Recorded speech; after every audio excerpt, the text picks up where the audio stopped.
Hace ya algunos días fueron aprobadas de manera oficial y por completo las reformas al Código Militar y esto ha dado mucho de qué hablar en los medios de comunicación.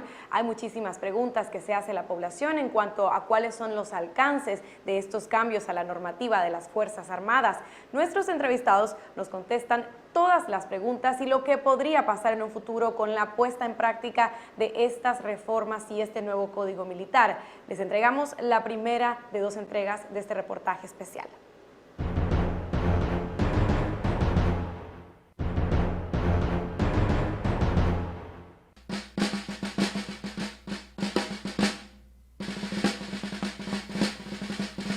Militares, soldados, Fuerzas Armadas, el Ejército de Nicaragua.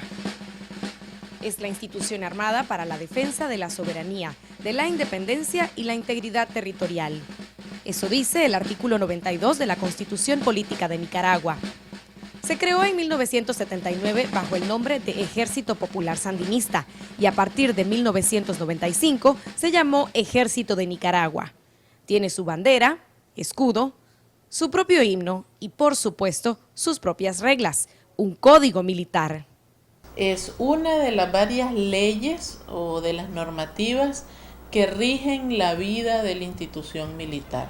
En los militares está depositada la fuerza del Estado, que tiene que ver con armamento, hombres, recursos y con una autoridad especial que no la tienen los demás funcionarios del Estado. La tentación de usar ese poder y esa fuerza es muy grande, de tal manera que en el transcurso de la historia ha habido la necesidad de establecer normativas y leyes que regulen ese uso de la fuerza y de ese tipo de recursos para que no se extralimiten.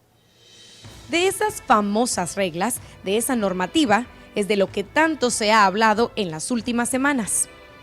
Desde 1994 que se promulga el Código Militar, el Ejército ha mostrado un comportamiento muy proclive a respetar los principios democráticos y ha sido una norma. Por eso es que el Ejército es la institución del Estado de Nicaragua que tiene más reconocimiento, que es más popular, es decir, que se le considera la institución más seria y más profesional. En pocas palabras, el Ejército había sido hasta hace poco el más simpático por su buen comportamiento.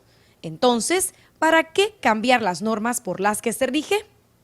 ¿Por qué hasta ahora entonces la reforma al Código Militar? Le han dado misiones al Ejército de Nicaragua a través de un sinnúmero de leyes, más de 14 leyes. Todas esas nuevas misiones del Ejército estaban dispersas en esas leyes y en el Código Militar no aparecían. Por tanto, la actualización del Código Militar en este asunto era necesaria. El Código tiene que actualizarse porque tiene más de 20 años. Hay inclusive funciones del Ejército que no están en el Código. El punto aquí sí no es tanto si era necesario o no, porque obviamente es necesario, había que adecuar esa norma, sino el punto aquí es en relación con el contenido de esta reforma que acaba de ser aprobada. Y es justo ahí donde empieza el alboroto, es ahí donde saltan los cuestionamientos. Para empezar, no hubo consultas a la ciudadanía ni a organizaciones o instituciones con conocimiento del tema. Entendemos que la única consulta que se hizo fue con una cantidad de oficiales de alta graduación dentro del mismo ejército y eso desde nuestro punto de vista pues realmente le quita legitimidad y le quita riqueza pues a un acto jurídico legislativo que es de interés también de toda la ciudadanía, porque sus efectos de alguna manera también afectan a toda la gente. Uno de los señalamientos que hacen los expertos es que a partir de ahora el Código Militar ha apartado al Ministerio de Defensa, que debía fungir como una especie de asesor y puente entre el Ejército y el presidente de la República. La historia muestra cómo debería ser causa de preocupación una relación demasiado estrecha entre la figura de individuo del presidente con la del comandante en jefe del ejército. Queda así un Ministerio de Defensa con un papel básicamente de adorno. Lo que están haciendo con esto es desaparecer a una instancia civil como es el Ministerio de Defensa, que tiene su lógica y su razón de ser. El presidente de la República no puede estar microadministrando todos los asuntos con el comandante en jefe del ejército. O sea, para eso es que se había creado una instancia que con sus bajas y con sus altas había tenido un equipo de profesionales que han sido descartados de la estructura original de lo que se llamó Ministerio de Defensa. Se están limitando las funciones y un día esto va a cambiar y va a ser difícil recuperar lo que se había avanzado en el pasado. Prácticamente anulan las funciones del Ministerio de Defensa y efectivamente lo colocan como una institución más de carácter decorativo que con funciones y con facultades reales. Por cierto, visitamos la página web del Ministerio de Defensa, en donde, irónicamente, no logramos acceder al artículo donde se encuentra el organigrama de la institución. Está creando una relación de dependencia personal, está creando una relación de clientelismo personal y de clientelismo político. Eso es nefasto para el futuro de este país. Militares y espionaje. Dos términos que pueden estar asociados, pero en dependencia de cómo se relacionen, causarán temor o no en la sociedad.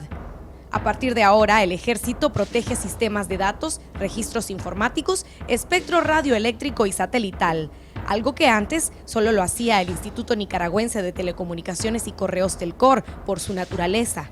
La excusa para inmiscuirse, la defensa nacional. El espionaje es un arma legítima que todos los ejércitos del mundo la practican.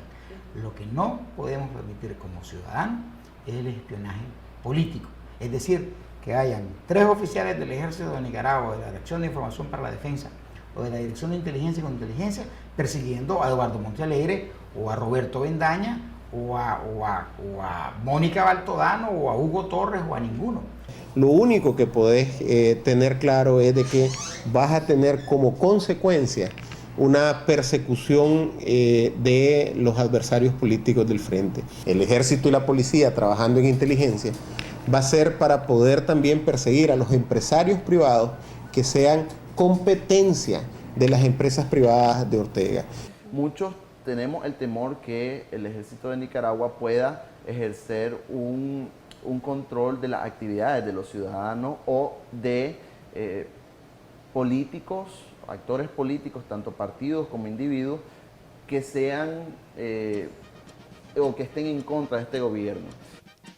¿Podría incluso ahora el Ejército entrar a Facebook y vigilar desde ahí las opiniones políticas o partidarias de cualquier ciudadano? ¿Podrían escuchar conversaciones telefónicas o guardar mensajes de texto y chats que según algún criterio partidario consideren sospechosos?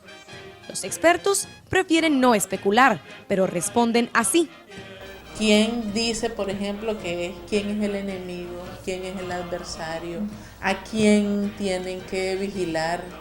No hay una regulación o no hay criterios claramente definidos. Ahí es precisamente donde está el riesgo, porque cualquiera en medio de la discrecionalidad podría ser señalado. Entonces el riesgo de las escuchas telefónicas, de las vigilancias, una serie de cosas, eso es un riesgo que está ahí latente. La pregunta es ¿para qué? Y eso es lo que deben de contestar el ejército de Nicaragua. ¿Para qué esas funciones? Y esto me lleva a otro punto. Si las reformas al Código Militar son tan importantes, ¿por qué no se le ha consultado a la ciudadanía? Existe un candado que podría salvarnos, la Ley 750 de Seguridad Democrática, que prohíbe el seguimiento a las actividades normales de los ciudadanos. Con todo esto, las reformas dejan un eco de incertidumbre. Al tratarse de un tema delicado y de relevancia para toda una nación, resulta sospechoso que tantos cambios hayan sido decididos y aprobados por solo una parte de la nación, mientras el resto no llegue aún a percibir lo que se viene, ni cuál es el real espíritu de estas reformas. Espere nuestra segunda y última entrega de este especial sobre las repercusiones de los cambios al Código de los Militares. Fuerzas de reserva, guardias o guardas de seguridad, militares activos y en retiro dentro del Ejecutivo. No se lo pierda mañana en Noticias LPTV.